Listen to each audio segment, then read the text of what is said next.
শীতে বাত ব্যথা বাড়লে কি করবেন, চলুন আজকের ভিডিওর মাধ্যমে জেনে নেওয়া যাক। শীতকাল মানে নানান ধরনের শারীরিক সমস্যা বাড়ার সম্ভাবনা। বাতের ব্যথা এর মধ্যে একটি সমস্যা, তবে সব ধরনের বাতের ব্যথায় বাড়বেই এমনটা কিন্তু নয়। শীতে বাত ব্যথার করণীয় সম্পর্কে আজকে আমরা জেনে নিব। শীতে বাতের ব্যথা বাড়ে কেন? বাত বিশেষ করে রোগীদের হাতের ত্বকের রঙের পরিবর্তনে এই ধরনের সমস্যাগুলো বেড়ে যায়। শীতকালে বয়স্ক ব্যক্তিদের পায়ে, হাঁটু, গোড়ালি ব্যথা খুব কষ্টকর বিষয় হয়ে দাঁড়ায়। শীতকালে বিভিন্ন কারণে শীতকালে বাতের ব্যথা বাড়ে, যেমন শীতকালে স্নায়ুর সংবেদনশীল অনেক কমে যায়, কম স্টিমুলেশন বা উদ্দেশ্য প্রণালীর নার্ভগুলো অতি সংবেদনশীল হয়ে যায়। এটার কারণে বাত ব্যথা বেশি অনুভূত হয়।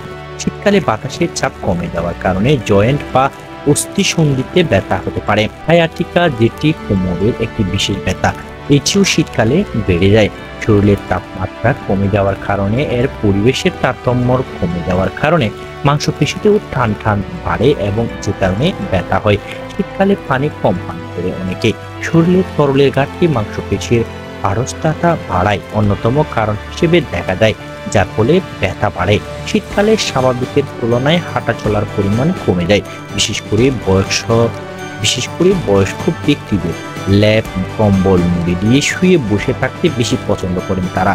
এই অচল অবস্থার কারণে অস্থিসন্ধিগুলো আরো বেশি শক্তি হয়ে যায়, ব্যথা বেড়ে যাওয়ার এই সমস্যাগুলো হয়ে থাকে।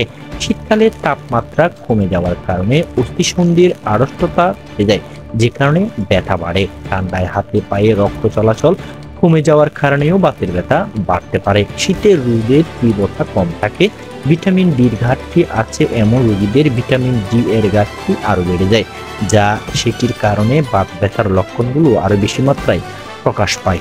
এবার আমরা জেনে নেব বাত ব্যথা বাড়লে করণীয় কি। শীতকালে স্বাভাবিকের তুলনায় শারীরিক পরিশ্রম বাড়াতে হবে।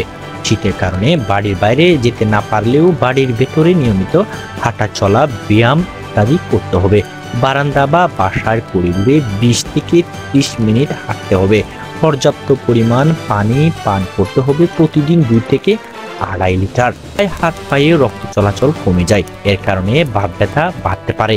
এই জন্য শরীরের তাপমাত্রা ভারসাম্য যাতে ঠিক থাকে সেদিকে খেয়াল রাখতে হবে। গরম পোশাক পরতে হবে, উষ্ণ পরিবেশে থাকতে হবে। গরম সেক দিলে মাংসপেশি শিথিল হয়ে যায়, রক্তনালী প্রসারিত হয়, তাই বাত ব্যথা স্থানে গরম সেক দিলে অস্থিসন্ধিগুলো ব্যথা কমতে থাকে।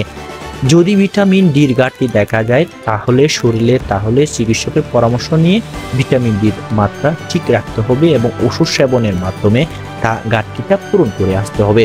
যদি কেউ আগে থেকে আর্থ্রাইটিসের চিকিৎসা এবং থেরাপি নিয়ে থাকেন তাহলে সেটি চালিয়ে যেতে হবে। এরকম তথ্যগুলো দিয়েছেন ডক্টর হাবিব ইমতিয়াজ। তিনি আরো বলেন, শীতের সময় অস্থিসন্ধি মাংসপেশিতে চাপ পড়ে যায়, অল্পতে টান খাওয়া এই প্রবণতা বেশি থাকে, তাই প্রতিদিন হাঁটা চলা করার সময় খেয়াল রাখতে হবে সেটি যেন উঁচু নিচু জায়গায় না হয়। সিঁড়ি কম ব্যবহার করতে হবে। নিচু, মোড়া, টুলস, পাটি এগুলো বসা যাবে না। চেয়ারে বসতে হবে, হাই কমোড ব্যবহার করতে হবে। একটানা দাঁড়িয়ে থাকা যাবে না, দীর্ঘ সময় শুয়ে বসেও থাকা যাবে না। ভারী জিনিসগুলো তোলা বা বহন করা যাবে না, অর্থাৎ এমন কোনো কিছু করা যাবে না যাতে অস্থিসন্ধিতে চাপ পড়ে। নিয়ম মেনে চলার পরেও যদি বাতের ব্যথা অতিমাত্রায় বেড়ে যায় তাহলে অবশ্যই বিশেষজ্ঞ চিকিৎসকের শরণাপন্ন হতে হবে।